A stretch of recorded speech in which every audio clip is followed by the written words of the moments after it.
కర్ణాటకలో కాంగ్రెస్ గవర్నమెంట్ యొక్క appeasement politics దారుణాలు మితిమీరిపోతున్నాయి. ఇతని పేరు నాగేంద్రప్ప, ఒక డాక్టర్. జూలై 22 సరిగ్గా ఆఫ్టర్నూన్ 1:40కి మా ఇంటి ఎదురుగా ఇల్లీగల్ బంగ్లాదేశీస్ నివాసం ఉంటున్నారని చెప్పేసి పోలీసులకి మెయిల్ చేశాడు. అతను మెయిల్ చేసిన 15 minutes లోనే, అంటే సరిగ్గా 1:55కి నాగేంద్రప్ప కంప్లైంట్ చేసిన బంగ్లాదేశీస్ ని అరెస్ట్ చేయకుండా రివర్స్ లో నాగేంద్రప్పని అరెస్ట్ చేసి అతనిపై outraging modesty of A women, అంటే మహిళ మానవ ప్రాణాలకు భంగం కలిగించడం, అసల్ట్ అండ్ పబ్లిక్ మిస్చీఫ్, అంటే శారీరక దాడి మరియు లేడీతో అసభ్య ప్రవర్తన, ఇంకా క్రిమినల్ ఇంటిమిడేషన్, అంటే ఇల్లు ఖాళీ చేయకపోతే చంపేస్తాను అని బెదిరింపు చేశాడనే ఆరోపణలతో అతన్ని అరెస్ట్ చేసి ఎఫ్ఐఆర్ ఫైల్ చేశారు. కేసు కోర్టుకు వెళ్ళింది. పోలీసులు ప్రవర్తించిన తీరును చూసి కోర్టు షాక్ అయింది.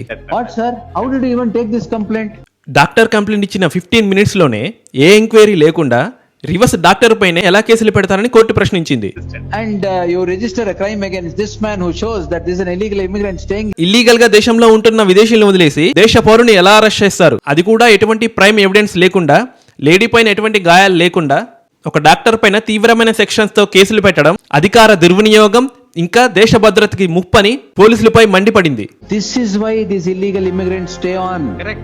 If the government supports them like this is what will happen. We are not supporting the Then what is this, sir? Immediately. It is dangerous to the system. Security of the nation is at threat. పోలీసులు doctor పై నమోదు చేసిన FIR తో ఎటువంటి విచారణ లేదా అరెస్టులు చేయకూడదని ఆదేశిస్తూ case మీద స్టే ఇచ్చింది. చూసారుగా కర్ణాటక గవర్నమెంట్ ఓట్ బ్యాంక్ కోసం సొంత దేశ పౌరుడి పైన ఎలా ఫేక్ కేసులు పెట్టిందో. ఇంతకు మించి దిగజారుడుతనం ఇంకేమైనా ఉందా?